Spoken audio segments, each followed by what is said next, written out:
Otro bloque más de la mañana de la diaria, el primer Germán de agosto, analizando la situación económica, dicho en un sentido muy amplio, es el que está en la mesa. Germán, bienvenido, es un gusto que seas parte de la mañana de la diaria como otras personas que cotidianamente hacen a los contenidos leídos. Aquí, en esto de generar una conversación informada y de ponerle palabra hablada, te tendremos en este otro rol que desempeñás, para empezar, porque sos docente, porque ya hace mucho desarrollás columnas en distintos medios, por ejemplo en TV Ciudad, también en FM del Sol. Así que ahora toca además la mañana de la diaria. Exactamente, aparte contigo, que es un placer. Estamos charlando hace 5 años que estamos trabajando juntos en TV Ciudad, así que para mí esto es una continuidad y es un placer. Lo mismo digo. Sabemos que te interesa en esta primera entrega analizar las minutas de la reunión del Banco Central del Uruguay que se publicaron el viernes, en las que hay datos, o por lo menos seguramente pistas con respecto a la política monetaria del gobierno, y también naturalmente se analizan situaciones del contexto internacional, por ejemplo, asociadas a Estados Unidos. ¿Por qué es importante ese análisis que proponés de las minutas de la reunión del Banco Central del Uruguay?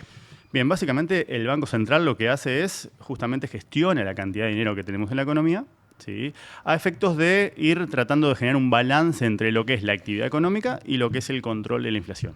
¿Sí? Eso es un poco lo que hace el Banco Central, y para eso lo que maneja es la tasa de interés, que es el precio del dinero. Entonces, cada tanto se reúne el Comité de Política Monetaria, abreviadamente el COPOM, Sí, y deciden si van a mantener la tasa de interés, si la van a subir o si la van a recortar en función de cómo visualizan el escenario externo y el escenario doméstico. Hacen ese balance de riesgos y justamente definen qué es lo que van a hacer con ese precio tan relevante que es la tasa de interés, que es la referencia para el resto de las tasas de interés que conocemos. ¿Sí? Entonces, lo que hace la minuta del COPOM, que es lo que publicaron el viernes, es explicitar cuál fue el razonamiento que lo llevó, en este caso, a dejar la tasa de interés en 9,25%. Entonces dice, bueno, en función del escenario internacional y el escenario doméstico, de los riesgos que vemos, de las amenazas que vemos, optamos por esta vía, y lo que hacen es explicitar si fue una votación unánime, si hubo discrepancias, por qué. Sí, básicamente lo que nos cuentan es lo que estuvo detrás de ese proceso tan relevante, que es justamente la definición de una variable clave como la tasa de interés. Sí, ahí hago un breve paréntesis, porque siento que al común de la gente le resulta muy lejano todo lo que sale del Banco Central del Uruguay, ¿no? Pero incide después, por ejemplo, pregunto, acá le pongo forma de pregunta, cuando una persona va a pedir un préstamo, ¿esto de lo que estás hablando? Ahora hacemos una digresión en torno a la parte conceptual, y la tasa de interés justamente lo que tiene es una afectación que puede ser positiva o negativa sobre el nivel de actividad económica y también sobre el nivel de precios. Ejemplo, ¿no? Cuando la tasa de interés es muy alta, naturalmente es la tasa de referencia, ¿sí?, que a vos te influye cuando vas a sacar un crédito, por ejemplo, ¿no? Un crédito al consumo, uno de esos. Vas a sacar un crédito al consumo, querés cambiar la televisión, necesitas una estufa, te sacás un crédito. Unos pocos miles de pesos, digamos. Exacto, y si la tasa de interés es más alta, bueno, más caro es ese crédito. Por eso se utiliza justamente para controlar la inflación. ¿Por qué? Porque vos enfrías la economía. ¿Por qué motivo? Porque justamente encareces el crédito, por un lado, estimulás el ahorro, porque esa misma tasa de interés es también la tasa de interés que rinden los títulos del Banco Central, por ejemplo, ¿no? O los títulos del Estado, ¿sí? Entonces, si vos la aumentás, haces más atractivo la inversión y, por tanto, desestimulás justamente el consumo. Y además también afectás la inversión. Cuanto más alta es la tasa de interés, mayor es la rentabilidad que vos le tenés que exigir a un proyecto para que sea viable. Entonces, una tasa de interés alta, que sería política monetaria contractiva, lo que genera justamente es una afectación negativa sobre la actividad, porque justamente lo que se busca es enfriar la actividad. ¿Para qué? Para contener la presión sobre los precios. Entonces, en el caso contrario, cuando la economía marcha mal, ¿sí?, cuando la actividad se va quedando, típicamente, por ejemplo, en 2020, ¿sí?, lo que hacen los bancos centrales es reducir esa tasa de interés. ¿Por qué motivo? De vuelta, porque abaratas el crédito, favoreces la inversión y también favoreces el consumo o desestimulás el ahorro. ¿Cuál es el costo de eso? Es naturalmente quizás una mayor inflación, claro, porque es más plata, entre comillas, circulando a la calle, o el precio de la plata es más barato, ¿sí? Entonces, imagina que la tasa de interés es la perilla del dinero. Vos la podés regular en función de si estás pensando más en el objetivo de la actividad, estimular la actividad, ¿sí? Ahí bajo la tasa de interés, abarato el crédito, o si estoy pensando en que tengo un problema de precios, ¿sí? En ese caso, lo que hago es encarecer, aumento la perilla. En particular, nosotros sabemos por las expresiones tanto del ministro como del nuevo presidente del Banco Central, Guillermo Tolosa, que hay una intención de lograr un escalón más de avance en el combate a la inflación y pasar de los niveles actuales, que ya son un escalón por debajo de lo que teníamos, ¿sí? A ese 4,5%. ¿De dónde viene el 4,5%? Es justamente el centro del rango meta. Por tanto, si vos tenés ese objetivo, y dado que hoy estás más cerca del 6%, ¿sí? Vas a tener que profundizar, ¿sí? En la parte contractiva de la política monetaria. ¿Qué significa eso? Aumentar la tasa de interés o dejarla a niveles altos sin cambiado. ¿Se puede decir profundizar la política que empezó a desarrollar el gobierno anterior?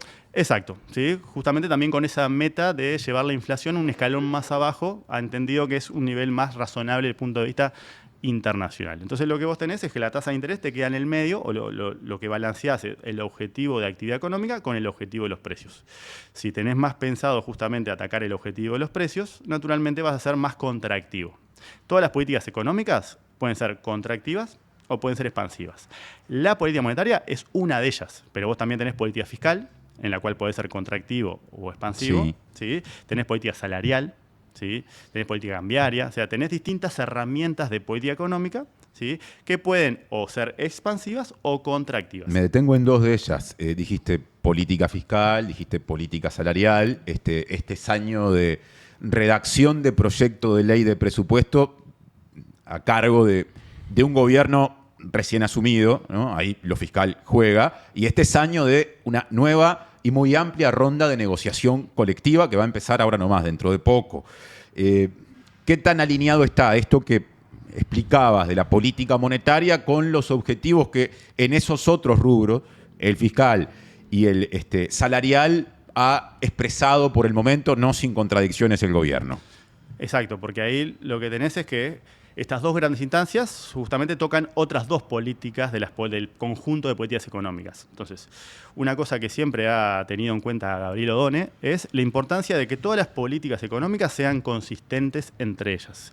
Si vos sos expansivo, tenés que ser expansivo en todas, o si vos sos contractivo, contractivo en todas, porque si no vas a tener justamente efectos indeseados. ¿Sí? En este caso ya sabemos que la política monetaria es contractiva, porque eso sale justamente explícito del comunicado del Copom. Profundizamos la política contractiva en miras de llevar la inflación al 4,5%. ¿Sí? Lo que te deja como interrogante de cara a estas dos grandes instancias es si efectivamente también se van a alinear al combate contra la inflación la política salarial, lo cual implicaría ser menos generoso de cara a los lineamientos que vas a presentar para la negociación colectiva, ¿no? Como delimitar la cancha, después es una discusión tripartita, pero el Poder Ejecutivo lo que hace es presenta los lineamientos que para él son consistentes con otros objetivos que tiene la política económica. ¿Sí? Y lo mismo con la política fiscal, que todo el partido se va a jugar justamente en el presupuesto. Entonces, muchas cosas que ha criticado Odone en el pasado tienen que ver con que vos tenés una política expansiva desde el punto de vista fiscal y salarial y una contractiva desde el punto de vista monetario. Y eso ha tenido como consecuencia, por ejemplo, lo que es el atraso cambiario, que es como eso, cosas indeseables que suponen cuando vos tenés desalineadas las políticas económicas. Entonces, no sabemos qué va a pasar con el presupuesto, no sabemos qué va a pasar con la pauta que dé para la negociación colectiva, pero sí sabés que en lo que refiere a la política monetaria, hoy el Banco Central y por tanto el equipo económico es contractivo. Es contractivo porque busca justamente llevar la inflación al 4,5%, y eso tiene un costo. Tiene un costo en términos de actividad, por lo que conversamos recién, mantiene el crédito alto, ¿sí? Y eso también puede estimular la inversión, pero también puede tener un costo en términos de lo que es la expansión del gasto que puede estar proyectado, ¿no? De vuelta por esa noción de ser consistente, y también puede afectar lo que es los alineamientos del Poder Ejecutivo en el marco de una discusión más relevante, más interesante, que tiene que ver con el proceso de desindexación, claro, de la economía. Una idea muchas veces expresada por Odone. Exacto, que de alguna manera la indexación salarial es lo que protege el poder de compra ante justamente el avance de la inflación. Desindexar eso puede ser complejo si vos todavía no ganaste la credibilidad suficiente, ¿sí? En relación a la meta o al cumplimiento de la meta. ¿Por qué yo voy a negociar un aumento al centro del rango meta de mi salario si yo miro la historia y sé que vos en realidad la inflación está en el 6%? Ya sé que voy a perder. Entonces estás como en ese momento bisagra donde estás mejor que hace un tiempo para plantear esta discusión de la desindexación, pero todavía tenés una amenaza asociada, que estás en una zona que vos mismo declaraste que te genera incomodidad, ¿Por qué no estás en 4,5? Estás en 6. Entonces, si el Banco Central sigue justamente alertando, ¿sí?, y señalando que su objetivo es ir hacia 4,5%, bueno, eso naturalmente va a tener un costo que vas a pagar en términos de gasto, ¿sí?, quizás menos expansión del gasto, por lo que hablamos de la política fiscal, y también en términos de actividad y en términos salariales, porque justamente tenés que tener todas las políticas orientadas hacia un mismo objetivo para no generar esos efectos indeseables, ¿sí? Entonces, es un poco complejo. El juego de equilibrio es muy complejo. Y exactamente, ¿no? Porque una cosa es tener la cabeza de analista privado o de consultor, ¿sí?, Odone hasta hace un tiempo. donde básicamente vos decís, bueno, lo importante, sí, justamente el atraso cambiario, por ejemplo, deriva de la inconsistencia de la política económica. Otra cosa muy distinta es estar del otro lado del mostrador y justamente estar sujeto a las restricciones de la economía política. Es decir, cómo la política y las cuestiones que son extraeconómicas influyen, Claro, afectan, condicionan o restringen justamente decisiones en el plano macroeconómico. Entonces, ahora con todas las demandas que va a recibir Odón en el marco del presupuesto, en el marco de la negociación salarial, bueno, esa economía política quizás lo desvíe de lo que en su momento, cuando estaba al otro lado del mostrador, señalaba que era relevante. O sea, ahora va a tener esa dificultad justamente que se hace carne, si se quiere, o se tensiona todavía más en estas dos instancias porque son claves, el presupuesto y la próxima ronda de negociación colectiva. y la seguiremos contigo en futuras visitas a la mañana de la diaria. Quedó planteado el desafío y lo complejo que es para el gobierno, así que es una situación naturalmente a seguir. Muchas gracias, Germán, y te esperamos por acá la próxima vez. Espero que sea pronto. Dale, Tincho. ¿Qué queda de eso?